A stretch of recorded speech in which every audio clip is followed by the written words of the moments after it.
हरि ओम। नारायणं पद्मभवं वसिष्ठं शक्तिं च तत्पुत्र पराशरं च व्यासं सुकं गौड़पदं महान्तं गोविन्दयोगीन्द्रमथास्य शिष्यं श्रीशङ्कराचार्यमथास्य पद्मपादं च हस्तामलकं च शिष्यं तं तोटकं वारतिकारमन्यानस्मद्गुरुन् सन्ततमानतोऽस्मि।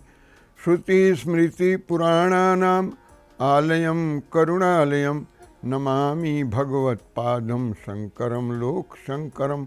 शङ्करं शङ्कराचार्यं केशवं वादरायणं सूत्रभाष्यकृतौ वन्दे भगवन्तौ पुनः पुनः। ईश्वरो गुरुरात्मेति मूर्तिभेदविभागिने व्योमवद्व्याप्तदेहाय दक्षिणामूर्तये नमः। ओम शांति शांति शांति। ओम नमो नारायण।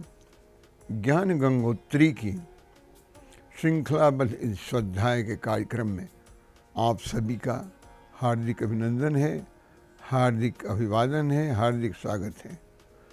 हम अध्ययन कर रहे हैं इस क्रम में, इस श्रृंखला में, इस सीरीज में उपनिषदों का, जिसको अरण्यक भी कहते हैं, जिसको वेदांत भी कहते हैं। वेदों का शिरोभाग होने की वजह से इसे वेदांत कहते हैं। वेद का जो अंतिम भाग है वो वेदांत है, उसी को आरण्यक और उपनिषद भी कहते हैं। और अभी क्योंकि हमने सामवेद के तृतीय, सामवेद के जो तीसरा वेद है ऋग्वेद, यजुर्वेद, सामवेद, चौथा वेद है अथर्ववेद, तो सामवेद का जो सबसे अंतिम भाग है छांदोग्य उपनिषद, तो छांदोग्य के 6ठे अध्याय का 6th चैप्टर ऑफ छांदोग्य उपनिषद, और उसके 7 खंड हमने कर लिए हैं। 8th सेक्शन, 8वां सेक्शन, 8वां भाग अभी कर रहे हैं। और इसके अंत में यही आएगा जब कहेंगे भगवान उद्दालक, महर्षि उद्दालक अपने पुत्र श्वेतकेतु को जो उपदेश कर रहे हैं ब्रह्म विद्या का, आध्यात्मिक विद्या का, उसमें यही संकेत करेंगे, यही बता रहे हैं कि तत्त्वमसि, वो जो ब्रह्म है, वो जो एब्सोल्यूट एग्जिस्टेंस है, thou art that, तुम वही हो। ध्यान दीजिएगा, कई बार ये लगता है आम व्यक्ति को, जो साधारणतः उतनी गहराई से, उतनी गंभीरता से उपनिषदों को या हमारे अन्य शास्त्रों का अध्ययन जिसने नहीं किया है विधिवत, उसको लगता है कि क्या भगवान जो इतना बड़ा है, पूरे विश्व ब्रह्मांड में जो व्याप्त है, कोटि कोटि ब्रह्मांड में, कोटि कोटि यानी करोड़ों ब्रह्मांड, crores of universe are there, क्या वही भगवान एक चींटी में भी विराजमान है? एक छोटे से क्रीचर में, जीव में, कीट में, पतंग में भी है। बड़ा उसको असहज करता है कि नहीं, ये कोई और होगा जो छूटो उठो, तो इसलिए छुटको को मार दो, इसको मारने में कोई, लेकिन वहाँ भी आप हत्या करेंगे को उसमें भी है। चींटी में भी उतना ही भगवान है जो पूरे विश्व ब्रह्मांड में व्याप्त है। जो राजा के अंदर विराजमान है वही सभी समस्त प्रजा के अंदर विद्यमान है। अब एक उदाहरण देखिए कैसे समझाते हैं। अच्छा, आप लोग ध्यान से सुनिए, सीरियसली, समाहित चित्त होके, एकाग्रचित्त होके। आप अक्सर देखते हैं जब किसी भी बड़े वृक्ष की कल्पना की जाती है या उदाहरण दिया जाता है, तो उदाहरण में बट वृक्ष, बट के पेड़ को, बड़ के पेड़ को कहे, क्योंकि बहुत बड़ा होता है, विशाल होता है बट वृक्ष आकार में। या पाकड़ का वृक्ष होता है, पेलकन जिसको कहते हैं, तो पाकड़ का वृक्ष भी बहुत विशाल होता है। नीम का पेड़ भी बहुत विशाल होता है। पीपल का पेड़ भी बहुत विशाल होता है, बहुत। इतने बड़े विशाल पेड़ हैं और सबके फल छोटे छोटे होते हैं। कितने बड़े बड़े जी, इतने बड़े बड़े बर का, गूलड़ का, और तो हम देखते हैं कि जितने बड़े बड़े पेड़ हैं विशालकाय, चाहे बट वृक्ष हो, चाहे पीपल हो, चाहे पाकड़ हो, नीम हो, इसके किसी के फल कुम्भड़ा की तरह, कद्दू की तरह, पेठा की तरह, भतुआ की तरह, घिया की तरह तो नहीं होते। ये तो सब छोटे छोटे होते हैं बीज, और उन बीज के अंदर बीज जो होता है वो बड़ा वाला बीज नहीं, जब उसको आप तोड़ देंगे तो और भी छोटा माइक्रो लेवल का छोटा छोटा बीज होता है। चाहे वो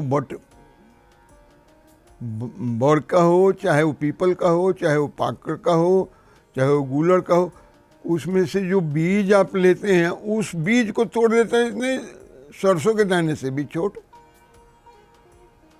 और वही बीज जब फूटता है इतना छोटा सा तो अंकुरित होके क्या रूप धारण कर लेता है, धीरे धीरे धीरे धीरे विशाल का है, वट का वृक्ष बन जाता है, पीपल का वृक्ष बन जाता है, नीम का वृक्ष बन जाता है, पाकड़ का वृक्ष बन जाता है, इतना छोटा सा। So this micro level existence of a seed, जब वो अंकुरित होता है, उसको अंकुरित को क्या शुंग कहा है, शुंग, जब शुंग के रूप में वो जब वो अंकुरित होता है, स्प्राउट होता है, तो उस छोटे से बीज को भी फाड़ देता है, बड़े वाले बीज को नहीं, जो छोटे माइक्रो लेवल उसको भी फाड़ के, और तब उसी एक सिंगल बीज से विशाल का, अद्भुत अद्भुत बात है।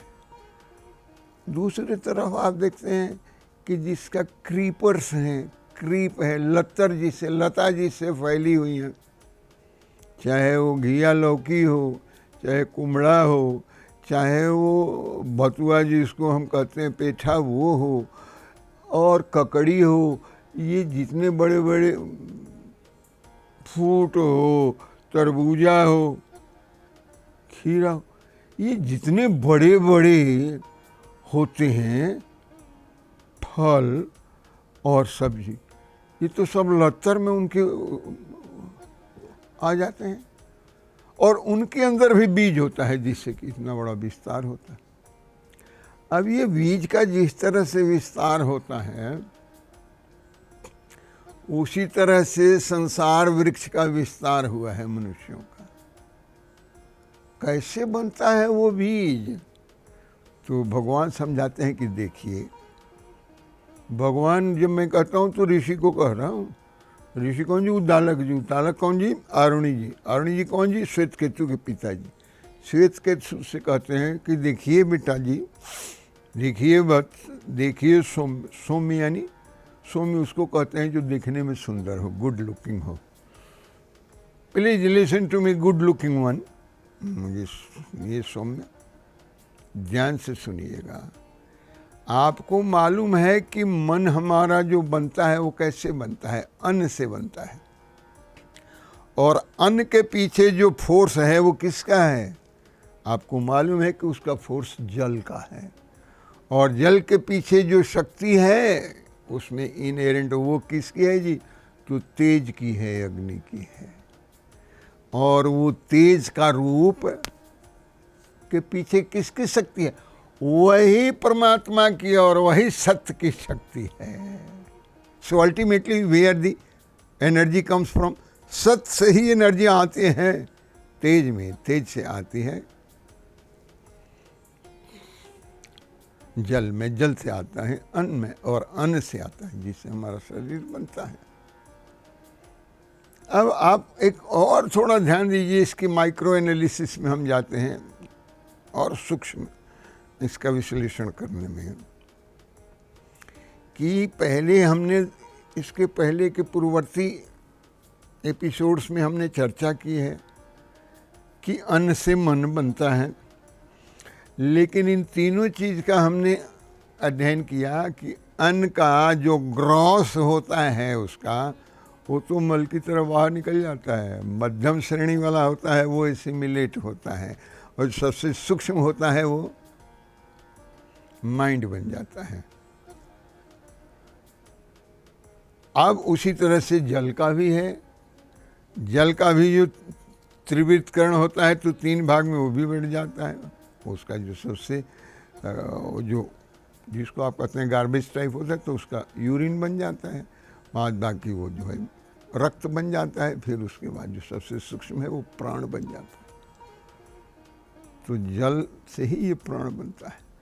और फिर तीसरा जो हमने ये देखा है कि जो हम तेज जो है, अग्नि जो है, उसके रूप में क्या लेते हैं। आप अग्नि खाते तो नहीं है, धूप में बैठ लेते हैं, या अग्नि के रूप में आप फैटी चीज़ें लेते हैं, घृत वगैरह और तेल वगैरह।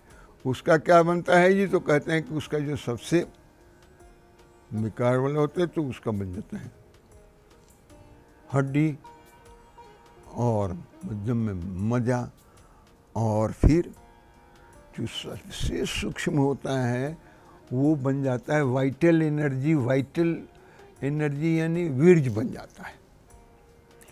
पुरुष का वीर्य बन जाता है और स्त्री का क्या बन जाता है, शुक्र बन जाता है।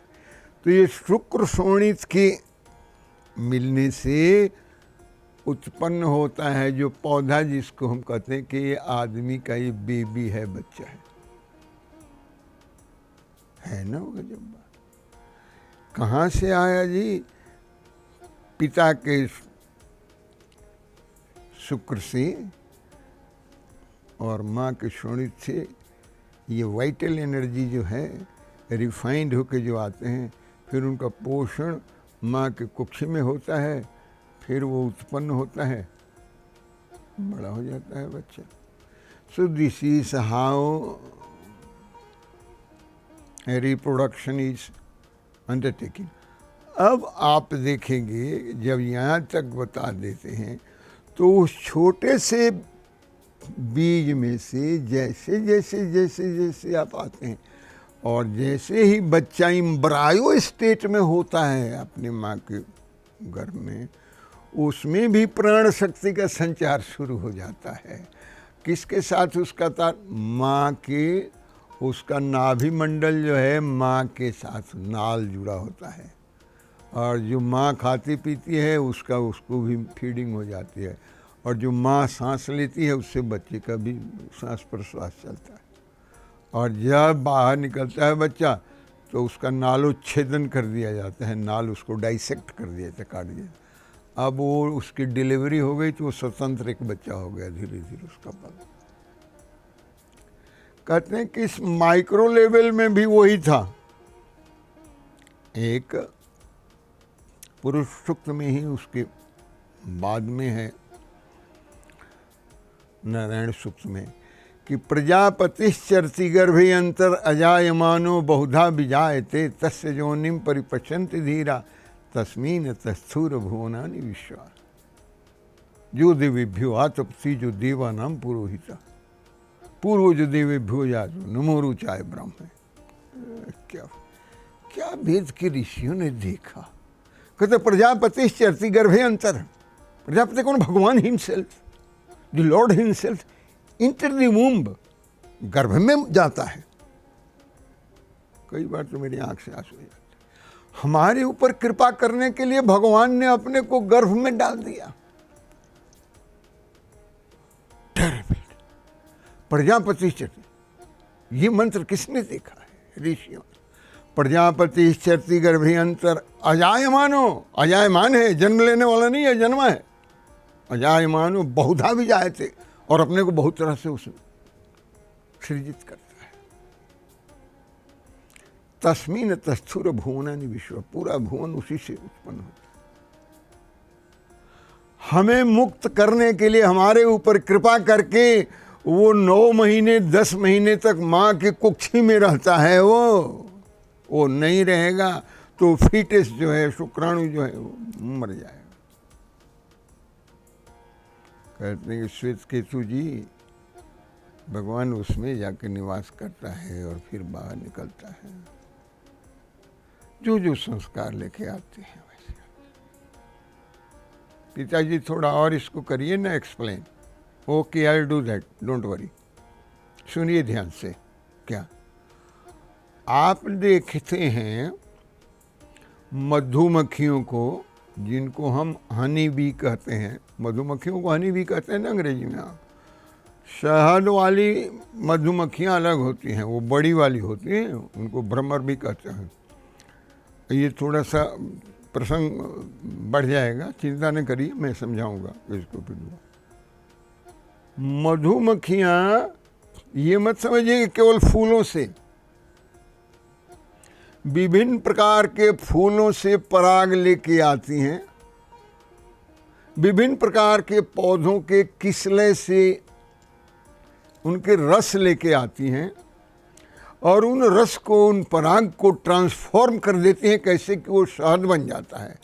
आज तक कोई विज्ञान बना ही नहीं सकता। There can not be any method procedure for preparing artificially शहद और हनी। शहद और मधु निकालने के लिए, बनाने के लिए कोई आर्टिफिशियल प्रोसेस नहीं है, किसी लेबोरेटरी में नहीं है। केवल मधुमक्खी बना सकते हैं और कोई जीव बना ही नहीं सकता। एक दायित्व दिया हुआ है मधुमक्खियों को, विभिन्न पेड़ों से, उनके किस्ले से, उनके कोमल पत्तों से रस लेके, विभिन्न फूलों से पराग लेके इकट्ठा करके अपना शहद का छत्ता बना के उसमें इकट्ठा करती है। अब बात बताने का ये है कि वो शहद के छत्ते में जो आके विराजमान हो गया शहद, क्या उस शहद को पता है कि मैं किस पेड़ का हूँ? या कोई बता सकता है? शहद को छुड़ाने वाला तो शहद काट के नीचे गिरा लेगा, भगा देगा, लेकिन किस किस पेड़ से वो रस आया है, नोबडी कैन टेल। किस किस फूलों का पराग है, नोबडी कैन टेल। लेकिन पराग तो है, रस तो है, किस किस का है पहचान। इसी तरह से वो प्रजापति किस किस में, किस रूप में गया है, नोबडी नोज, कोई से को पता नहीं है। वो तत्व क्या है? कहते हैं कि वो तत्व वही है, वो तत्व वही है, दाउ आर्ट दैट, और तुम भी वही हो, इसको समझो। उस दालक जी के ऐसा कहने पर श्वेतकेतु कहते हैं कि पिताजी थोड़ा सा और एक्सप्लेन करिए ना। चलिए हम और एक्सप्लेन करेंगे। आज वाणी को यहीं विराम देते हैं। ओम पूर्णम मदः पूर्णमिदं पूर्णात् पूर्णम् उदच्यते पूर्णस्य पूर्णमादाय पूर्णमेव अवशिष्यते।